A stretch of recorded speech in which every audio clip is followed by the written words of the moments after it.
Salut tout le monde et bienvenue dans cette nouvelle vidéo. Nouvelle vidéo avec un nouveau concept. Il risque d'y avoir plusieurs épisodes, je pense, où je vais essayer de vous expliquer un peu le fonctionnement du tennis en France et même du tennis en général. Je pense que je verrai quel type d'épisode je peux faire. Les vidéos dans ce genre-là, elles sortiront quand j'ai pas assez de contenu intéressant à vous sortir dans une vidéo Road to USA. Du coup, voilà, ça sera des vidéos un petit peu différentes. Aujourd'hui, de quoi on va parler? On va parler du fonctionnement du tennis amateur en compétition en France. Dans un premier temps, je vais juste expliquer le système des points au tennis, etc. pour vraiment les débutants, ceux qui n'y connaissent rien, puissent comprendre. Ensuite, du coup, je vous expliquerai le système de classement. Donc voilà, les classements pour quand je fais les débriefs de mes matchs, par exemple, que vous puissiez comprendre ce que ça veut dire. On finira ensuite par les différents tournois que je fais et que je vais faire tout au long de cette année.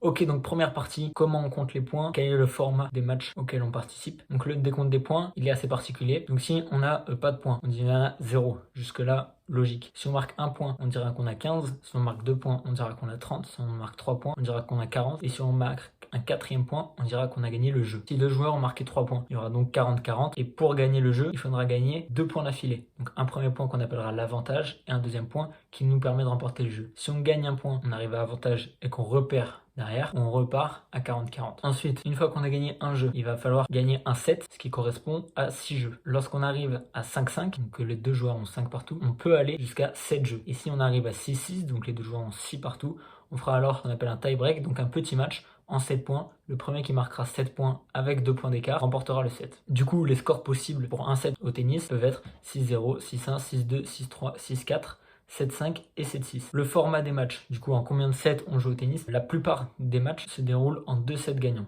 Donc pour gagner le match, il faut qu'un joueur ait gagné 2 sets. Donc si imaginons je joue, je gagne le premier set, mon adversaire gagne le deuxième set, et bon, on fera un troisième set pour nous départager. Mais dans certains tournois, il y a un autre format où le match se déroule également en 2 sets gagnants. Donc si je gagne le premier set, je gagne le deuxième set, j'ai remporté le match. Mais imaginons que je gagne le premier set et je perds le deuxième. On fera un super tie-break, donc en 10 points gagnants. Le premier arrivé à 10 avec 2 points d'écart remportera le match. Voilà, donc ça c'est un format un petit peu plus court, ça arrive dans d'autres types de tournois. Ok, deuxième partie du coup, on arrive au classement. Donc là, encore plus compliqué, un peu moins connu du grand public. Le système de classement en France, comment sont répartis les joueurs, etc. etc. Donc ce système de classement-là, il fonctionne pour tous les compétiteurs, que ça aille des enfants jusqu'aux adultes. Il est composé en plusieurs séries, on appelle ça. Donc là, vous avez le petit schéma à gauche. La quatrième série, donc ce qui est marqué en vert, c'est la série la plus basse. Voilà, quand on démarre le tennis, on est classé 40 à partir du moment où on a joué un match, quand bien même on l'aurait perdu. Donc voilà, ensuite on monte de classement, 40, 35, 34, 33, 32, 31. Et quand on arrive au classement de 30, on passe du coup en troisième série. Dans cette série, on a des joueurs classés 30, 15, 5, 15, 4, 15, 3, 15, 2, 15, 1. Et ensuite la seconde série, donc c'est une série qui est bien plus grande, où on aura les joueurs classés du classement 15 jusqu'au top 100 français, du coup, et même jusqu'au numéro 31e français chez les hommes, et jusqu'à la joueuse 21e française chez les femmes. Le système des séries, au fond, n'est pas vraiment important en soi, juste des fois, il y a certains tournois qui sont limités aux joueurs 3e série, seconde série, 4e série, etc., etc. Mais sinon, ça n'a pas une grande importance. Pour monter d'un classement, le système de calcul est assez compliqué. Nous, les joueurs, la plupart, on le connaît pas. Moi, honnêtement, comme ça, je pourrais pas vous le dire. Je peux rechercher sur Internet, mais ça n'a pas trop d'intérêt. Du coup, pour calculer notre classement, déjà chaque mois, il est mis à jour sur les matchs qu'on gagne. Et on peut aller sur une application qui nous permet de rentrer nos victoires et nos défaites pour pouvoir simuler notre classement qu'on aura le mois prochain. En gros, la montée de classement se fait que si par exemple vous êtes classé C31, vous gagnez plusieurs fois des joueurs classés 30 ou un joueur classé 15-5, etc.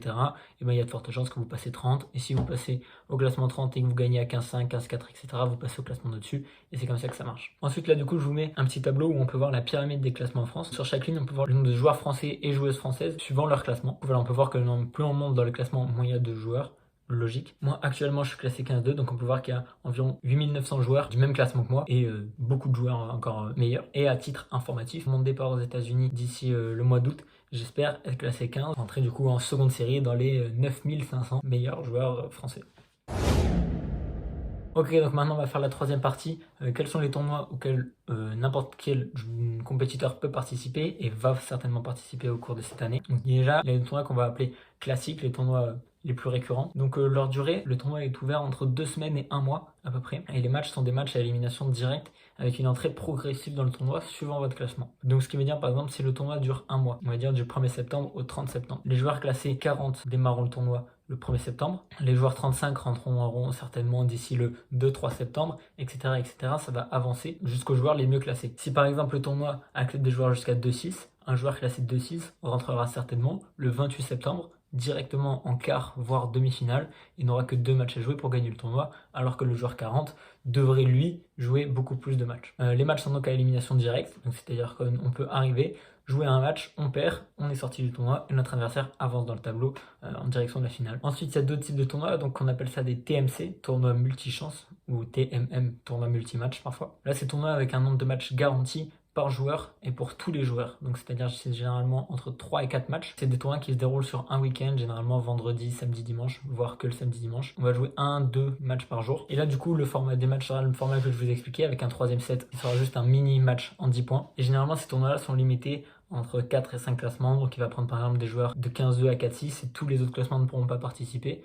C'est des tournois généralement limités à 12, 16 ou 8 joueurs, je crois. Ensuite, il y a également des championnats individuels. Donc les championnats individuels, c'est le même format que tous les tournois classiques qu'on a vu au début, sauf que pour chaque victoire que vous ferez, il y aura un bonus de 15 points à appliquer à votre classement. Donc si je gagne un match là-bas, je gagne 15 points de bonus, 2 matchs 30 points, 3 matchs 45 points, et 45 points, c'est le maximum de points bonus qu'on peut avoir. Et si vous gagnez ces championnats individuels, donc par exemple on va dire je gagne le championnat individuel de PACA, derrière vous pourrez aller faire les championnats de France. Il y a également les championnats par équipe, donc ça représente une grande partie de la saison. Il se déroule au retour des vacances de février pour les adultes. Les équipes sont donc composées de minimum 4 joueurs. La rencontre se déroule avec 4 matchs qui se jouent en simple et 2 doubles en plus, donc on peut jouer avec uniquement 4 joueurs, voire plus. Il y a également différentes divisions, donc ça va du départemental en régional, donc régional 3, 2, 1, une division pré-nationale, et après les divisions nationale 4, nationale 3, nationale 2 et nationale 1. Les championnats par équipe, ils se déroulent pendant 2 phases. Donc il y a une première phase qui sera une phase de poule, puis ensuite une phase finale qui opposera tous les premiers de chaque poule. Il y a également un système de montée-descente suivant la position qu'on a dans la poule. Donc imaginons avec mon équipe, on est en régional 3, on finit premier de cette poule, on passe en régional 2 pour la saison qui suit. Sinon par exemple on est en régional 2, cette fois-ci on finit dernier de la poule, l'année d'après on retourne en national 3. Donc voilà, c'est la fin de cette petite vidéo explicative sur les différents tournois et le fonctionnement du tennis amateur en France. J'espère que du coup pour ceux qui ne connaissent pas le tennis amateur ou en compétition, ont pu comprendre un petit peu mieux comment ça se passait. Ils vont pouvoir comprendre plus facilement mes prochaines vidéos, également quand je ferai un débrief de mes matchs. Du coup nous on se retrouve en tout cas la semaine prochaine pour une nouvelle vidéo vlog. Allez, ciao!